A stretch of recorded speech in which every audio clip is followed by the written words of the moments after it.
মুনতাসির সাহেব ও তার প্রিয়তম সহধর্মিণী সাবরিনা রেখে যাওয়া একমাত্র স্মৃতি মৌলিতা, মানে মুনতাসির সাহেবের মেয়ে, যা মুনতাসির সাহেবের বেঁচে থাকার একমাত্র অবলম্বন। তোমার কি আবারও আম্মুর কথা মনে পড়ছে? তুমি আমাকে কথা দাও আর আম্মুর কথা মনে করবে না। তুমি মন খারাপ করলে আম্মু কষ্ট পাবে। তোমাকে আর কাঁদতে দেব না। আমার লক্ষ্মী আপু।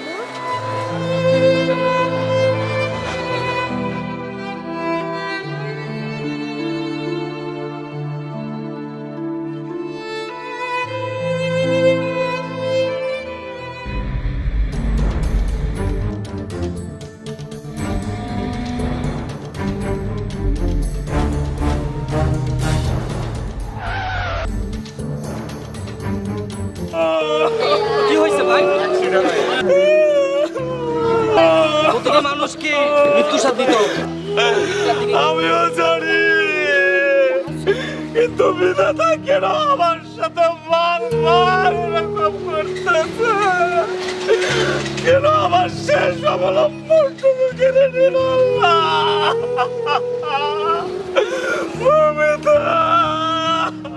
আল্লাহ যা করেন তা মঙ্গলের জন্যই করেন। সবসময় আপনার সাথে যে এমনটাই হয়, এরকম কথা বললে আল্লাহ পাক না। তাও জানি, কিন্তু এই মেয়ে যে ছিল আমার বেঁচে থাকার একমাত্র শেষ অবলম্বন। পারিবারিক ভাবে ওর মা সাবরিনার সাথে আমার বিয়ে হয়েছিল।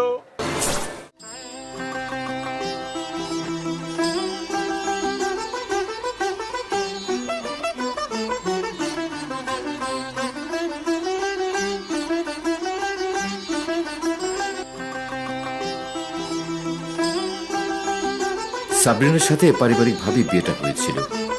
বাসর রাতে ওর প্রথম প্রশ্ন ছিল, আপনাকে একটা প্রশ্ন করার ছিল, করতে পারি? আপনি জীবনে কয়টা প্রেম করেছেন? প্রশ্নটি শুনে আমি ওর মুখের দিকে অনেকক্ষণ তাকিয়েছিলাম। আসলে আমি বলতে চাচ্ছিলাম, আপনি জীবনে কয়টা প্রেম করেছেন? আজ থেকে আমি চাই আপনি শুধু আমার হয়ে থাকবেন, আর কোনো মেয়ের দিয়ে কিন্তু তাকানো যাবে না। এটাই যেন মনে থাকে।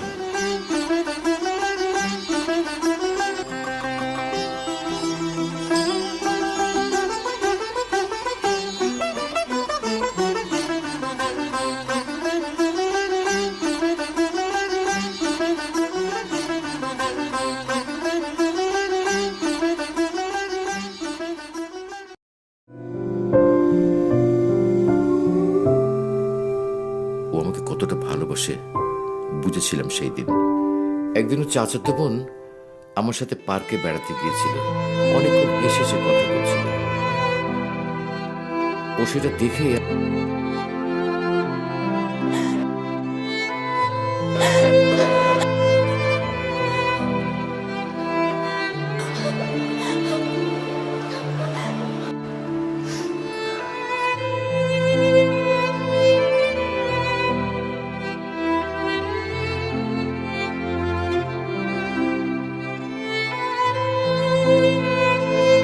আমাকে জড়িয়ে ধরে সে কি কান্না।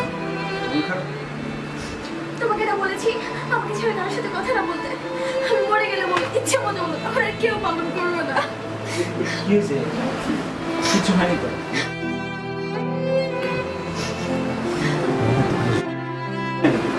চলো বলবো, আমি শুধু তোমার।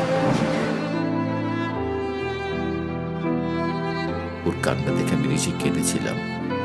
ও আমাকে বলেছিল আমাকে জড়িয়ে ধরে না ঘুমলে নাকি ওর ঘুমই আসে না। তুমি যাও না, তোমাকে জড়িয়ে না দিলে আমার একদিন ঘুম হয় না। সারা রাত জড়িয়ে ধরে থাকতো। এই জন্য তো ছেলে মানুষের মতো কান্না করে।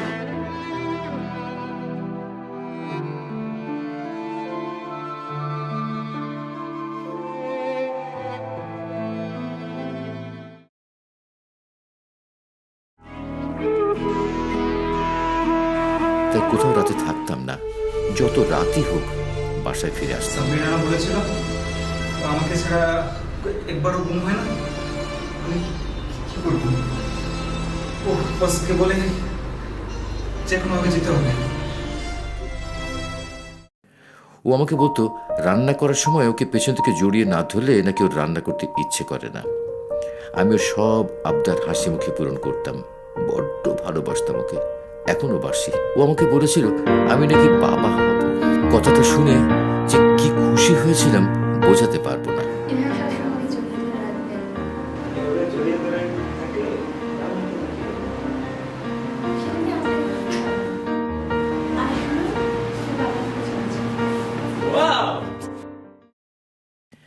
ও যখন অন্তঃসত্ত্বা তখন আমাকে বলেছিল,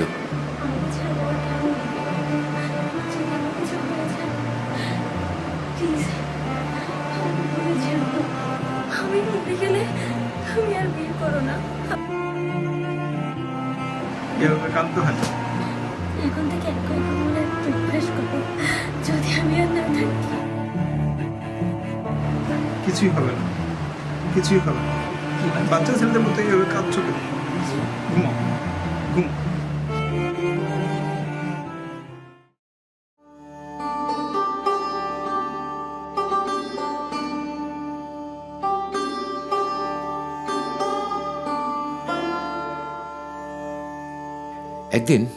একদিন ওর ব্যথা উঠল, সাথে সাথে ওকে হাসপাতালে নিয়ে গেলাম।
ভয় পান আপনি, প্লিজ। কিচ্ছু হবে না, কিচ্ছু হবে না। Please, please, please come. Please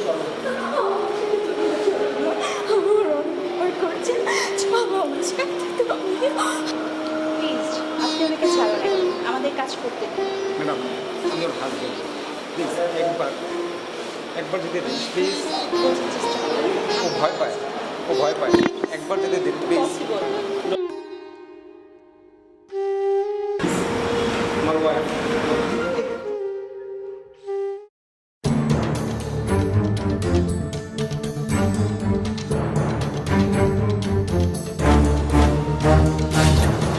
কিন্তু এটাই যে শেষবার বুঝতে পারিনি। বুঝতে পারলে কখনোই ছেড়ে দিতাম না। ও আমাকে বলেছিল আমার সাথে তুমিও চলো, আমার খুব ভয় করছে।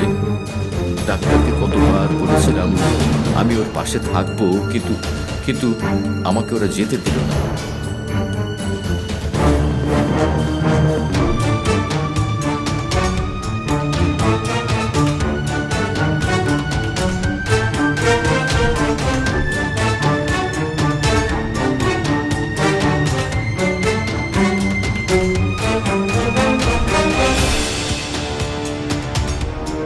কিছুক্ষণ পর ভেতর থেকে একটা বাচ্চার কান্নার আওয়াজ শুনলাম।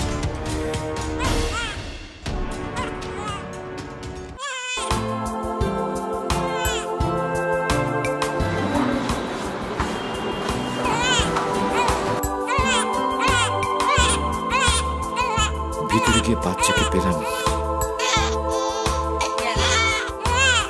কিন্তু ওকে আর পেলাম না। পাগলের মতো ওর কাছে গেলাম, দেখলাম সাদা কাপড় দিয়ে ওর শরীরটা ঢাকা। কাপড়টা সরাতে অজ্ঞান হয়ে গিয়েছিলাম।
জ্ঞান ফেরার পরে দেখলাম ওকে খাটিয়াতে শুয়ে রাখছে।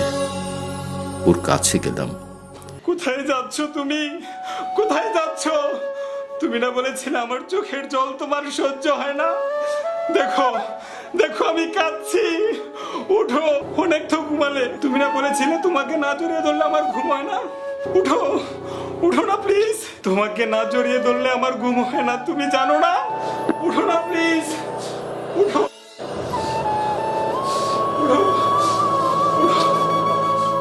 ও শুনলই না আমার কথা, ঘুমিয়ে থাকলো।